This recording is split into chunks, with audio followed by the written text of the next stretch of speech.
Так, ну что, привет, дорогие друзья. Давайте посмотрим, что там еще с помощью Трампа Киеву и насколько Киев победителем выглядит в данной ситуации и является победителем. Еще вчера мне сообщили люди, близкие к офису президента, что в офисе президента все улыбаются. Ну, может, я не знаю, чего они улыбаются, может, пришибленно улыбаются. Я не знаю, чего им быть довольными. Вот сейчас, в данный момент, что-то происходит, вот за 10 минут до того, как я начал записывать видео, жахнули по президентскому дворцу в Сирии. Израильтяне жахнули. Вы же понимаете, это уже не по злому Асаду, а по доброму, хорошему, демократическому террористу, который вчера еще резал головы. Что-то типа такого начинается опять на Ближнем Востоке непонятного. Хотя он, ну этот террорист, делает вид, что он на самом деле хороший, говорит, надо срочно разобраться с теми, кто убил тех, за кого сейчас Израиль вот это вот начинает жахать по дворцам и все такое. Что-то такое затевается, и я думаю, смешно будет, если то оружие, которое пообещал Трамп, надо будет опять отправить куда-то на Ближний Восток. Не везет, как говорится. Вот. Но что там по Киеву и стоит ли офису президента улыбаться? Дело в том, что они запустили несколько победоносных каких-то, ну, немножко бредовых новостей. А в частности, Вашингтон-Пост заявили, якобы Трамп в телефонном разговоре подстрекал Зеленского бомбардировать Москву и Петербург. А то вовсе обсуждал поставки ракет «Томагавк» для такого хорошего дела. И Financial Times тоже подала информацию о звонке Зеленского, так будто Трамп охотно поддерживает удары по Москве, чтобы заставить россиян почувствовать боль и усадить Кремль за стол переговоров. Я изначально сразу же сказал, что скорее всего это галимый вброс. Как раз таки вброс в рамках нормальной политики современных СМИ. Вашингтон-Пост, да, это же такое издание. Financial Times, да. Да, такие издания. Пришлось опровергать. Сначала спикер Белого дома Левит обвинила в СМИ в кликбейтном вырывании слов из контекста. Говорит, Трамп задавал вопросы, а не призывал к дальнейшим убийствам, которой он хочет положить конец на самом деле. Затем Дональд Трамп лично сказал, что Зеленский не должен быть агрессивным и не должен бить по Москве. То есть он для того, чтобы заполнить чем-то разговор и прервать, возможно, лизание задницы Зеленским, просто спросил, а вот вы бьете там по Москве? Трамп также опроверг, что в рамках своей программы «Европейцы заплатят за все», он даст некое оружие, которое позволит бить по Москве. Я не на чьей стороне, я на стороне человечности. Я хочу прекратить убийство. Причем он по-прежнему верит, что Путин на самом деле хочет мира. В ближайшее время будет понятно, насколько. Сколько было радости, сколько было кричащих заголовков о том, что Трамп пересмотрел свое отношение к Киеву. Трамп полюбил Зеленского. Трамп то, Трамп это. Оказалось, что все это было чушью. Даже в украинской разведке начали признавать неудобный факт, о котором я вам говорил, что томагавки банально не с чего запускать за отсутствием нормального флота. Авиаракеты JASM Трамп не даст. И американских солдат, если уж на то пошло, на украинской земле не будет. Остается рассчитывать только на атакмсы, да и то какие-то урезанные. А слов-то было, разговоров. При этом Киев внезапно стал очень безопасным городом. И Келлог, как только там появился, так сразу и прекратились эти все массовые обстрелы. Вы знаете, киевляне хотели бы, наверное, чтобы Келлог там остался пожить с годик. Что касается 50-дневного срока для завершения войны, Трамп не считает, что это много времени и все может произойти раньше. Ну а если не произойдет, то будут введены санкции, правда не уточняется какие. Гениальный Линдси Грэм продолжает запугивать. Несмотря на то, что его закон уже посоветовали ему засунуть прямо в это самое, он посоветовал Путину и всем странам, которые покупают у РФ нефть, спросить аятолл, какая их постигла участь. Я же говорил, что вот это вот все самоуверенность появилась после Ирана и маленькой договорниковой победоносной войны. Никто не знает, сколько понадобится Ирану времени для того, чтобы восстановить те объекты, по которым прилетело. Понадобится ли им пару лет, а может несколько месяцев, А может, их уже восстановили. Да и аятолла Хаминеи, несмотря на то, что у него преклонный возраст, вполне живой. Поэтому, есть и другие мнения насчет того, какая разруха постигнет буквально всю Россию за отказ подчиниться. Рейтерс и отдельные заукраинские издания опасаются, что американский лидер дал Кремлю карт-бланш, и Путин, несмотря на все угрозы, будет продолжать военные действия до тех пор, пока Запад не согласится на его условия мира: расширение НАТО, прекращается ограничение численности ВСУ, защита русскоязычного населения и признание новых территориальных реалий. Но только аппетиты немножко более уже расширились. И если ранее предлагалось признавать Донецкую, Луганскую и Крым, то сейчас эти аппетиты простираются, конечно же, и на Днепр, и на Сумы, возможно. Ладно, окей, не конечно же. Возможно, становится вполне очевидным, что для Путина важнее то, что он задумал, а не то, что будет дальше. Даже если эти санкции не будут введены стопроцентно, вы помните, то Российская Федерация, скорее всего, найдет, каким образом продавать свою нефть. И предыдущие десятки пакетов санкций показали, что они могут адаптироваться. То есть разрушена все-таки Россия не будет. Но вот что будет разрушено, это будут разрушены отношения Соединенных Штатов со странами, у которых есть ядерный арсенал, колоссальные экономические возможности принести проблемы самим штатам. Союзники тоже не спешат откреститься от Москвы по чьей-то прихоти. Напротив, есть признаки, что Китай на фоне последних заявлений Трампа укрепляет поддержку РФ. Потому что китайцы понимают, если с Российской Федерацией что-то случается, то они следующие. И поэтому китайцы предупреждают: если будет война, то в ней победителей не будет, явно намекая на свой ядерный потенциал. Вообще, полное ощущение того, что Трамп дает возможность Путину закончить летнее наступление. Почему? 50 дней. Почему 50 дней? Есть предположение такое, что Путин в разговоре сказал: мне надо 60 дней, на ближайшие 60 дней будет наступление, и выйдем на административную границу 4 регионов. С момента этого заявления Путина Трампу проходит 10 дней, и Трамп говорит: нам нужно 50 дней подождать. Смотрите, возможно, это блеф. И на самом деле россияне ограничатся захватом Донецкой области, после чего заявят о победе СВО. Напоминаю, начиналось все как раз таки с того, что ЛДНР и все такое прочее.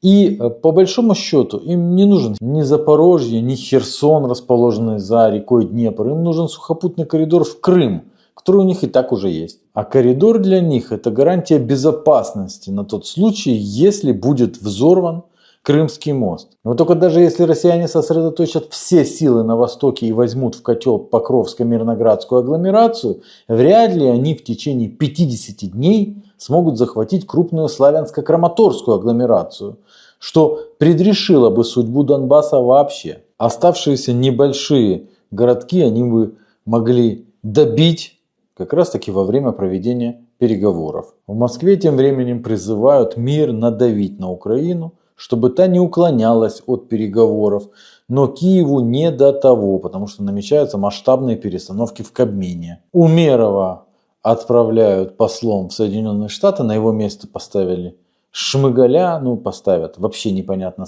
почему вдруг. Чем будет заниматься Умеров? Помимо того, что он будет теперь жить с семьей, которая у него, все любители Украины, проживает, конечно же, в Штатах, и дети с гражданством, разумеется. Он будет передавать хотелки по оружию штатам. А штаты с этими хотелками будут уже идти в ЕС и говорит: платите за это и за это. Полностью все переходит на коммерческую основу. Но тут начинается проблема.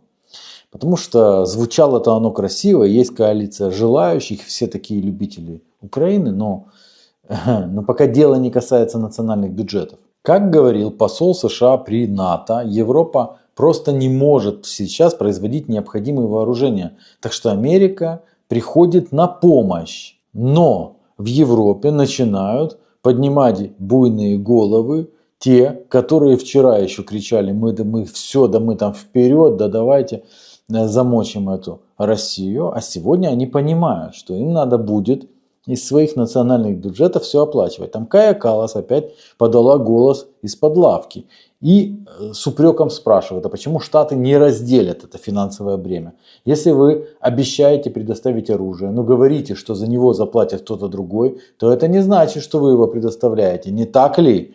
Более того, по утверждению Reuters, европейцев никто не предупреждал, что они будут покупать это оружие за свои деньги. Но выходит, что они там настолько тупые, что не понимают. Они сами раздули истерию по поводу готовящегося вторжения Российской Федерации в Европу. Сами раздули, и теперь никто из них не может сказать, да это ну как, те, кто не раздували, сказать могут. А те, кто вчера кричали, сейчас русские вторгнутся, но они же никак не могут сейчас сказать, слушайте, мы не будем нифига покупать, зачем нам это надо, да и русские не собираются вторгаться. Их просто развели, их поймали на противоходе. Но это же они вместе с Зеленским и генсеком НАТО Рюте бегали за Трампом. Почему, когда Зеленский, по сути, публично распоряжался деньгами Евросоюза, там не щелкнули ему по носу. Вместо этого делали вид, будто у них неограниченный бюджет, озвучивали фантастические планы перевооружения на 800 миллиардов. А сейчас, когда это стало реальностью, всплывают интересные вещи. Wall Street Journal сообщает, что европейцы много раз ездили к Трампу, льстили ему, рассказывали, что они готовы покупать оружие. Мы заплатим за оружие для ВСУ. Но после этого они удивились, когда он сказал, ну все, теперь платите. Договора Евросоюза не позволяют оплачивать это оружие из бюджета Евросоюза. Из общей копилки, которой без проблем распоряжается Урсула фон дер Ляйен и прочие воры. Они озвучивают 2 миллиарда, 4 миллиарда, 800 миллиардов. Знаете, и все как бы ходят, их это не волнует. А вот когда переключается на национальные бюджеты, это не кто-то там где-то, а вот ты, Мелони, примешь решение из бюджета Италии закупать для ВСУ оружие и отправлять его туда. Примешь? А вот ты там, кто там у них в Португалии руководит, примешь такое решение?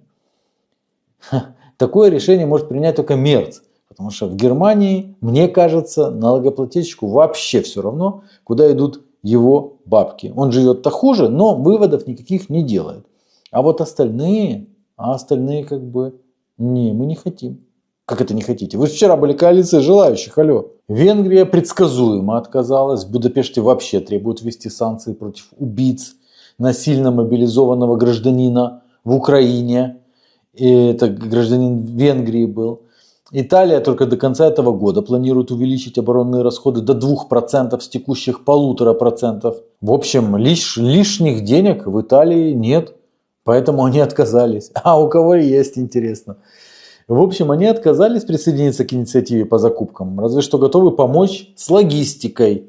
Да, отличный план. То есть Италия будет строить какие-то у себя порты, там еще что-то, что будет помогать экономике Италии, но будут представлять это все как помощь Украине, логистическая помощь. Польша одна из лидеров НАТО по расходам на оборону, но ее ресурсы не бесконечны. Там считают, что платить за американскую помощь должны не они, а Россия замороженными активами. А ввиду того, что замороженными активами никто ничего платить не будет, отморозились. Отказались платить даже те самые французы. Здесь надо признать, что французы много раз выступали против закупок на стороне. Они сказали, нам надо свое производство вооружений налаживать. Они очень не рады участию Великобритании, потому что страны эти, несмотря на то, что они там обнимаются, лобызаются их лидеры, на самом деле исторически являются конкурентами. Да? И говорят, надо свое, в общем, наращивать. У Макрона говорят, надо свою базу, а не чужую подпитывать. При этом, согласно инсайдам, у правительства сейчас очень большие проблемы с финансами, дефицит огромный. Откуда брать средства на наращивание своего, непонятно. У Чехии, как и у Франции, развитая оборонная промышленность. Вы помните, они в прошлом занималась тем, что скребла по всему миру в поисках артиллерийских снарядов для ВСУ. И, по-видимому, хочет продолжать зарабатывать на посредничестве, а не уступать место конкурентам. При этом снарядный вопрос в стране политизирован.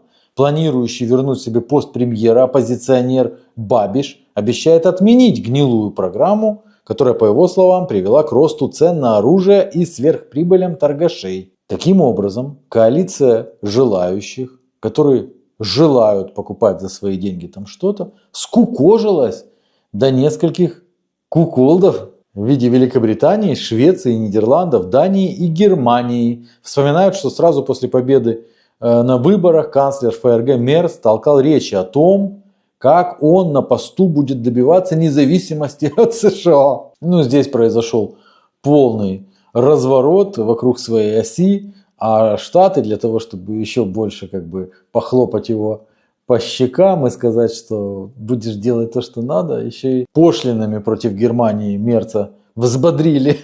Закупки извне – это кратчайший путь к поддержанию украинской обороноспособности, считают в Германии. Но даже если куколды все сбросятся и начнут что-то покупать, то время поставок, там оно не очень быстро все придет. Одни говорят, что пройдут месяцы, другие, что уже почти все готово к отправке.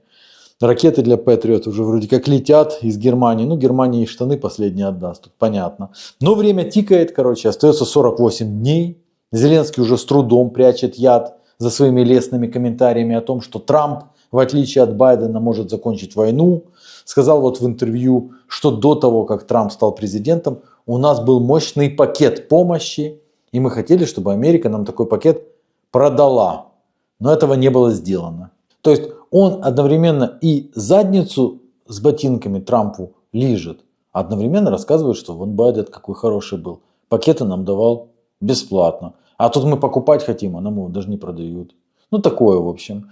Я думаю, Трамп на него внимания не обращает, а мы обратим внимание на то, что будет происходить за эти вот недели и за эти неполных 2 месяца. Мне кажется, ситуация на поле боя для Киева будет все хуже. Может, просто кажется.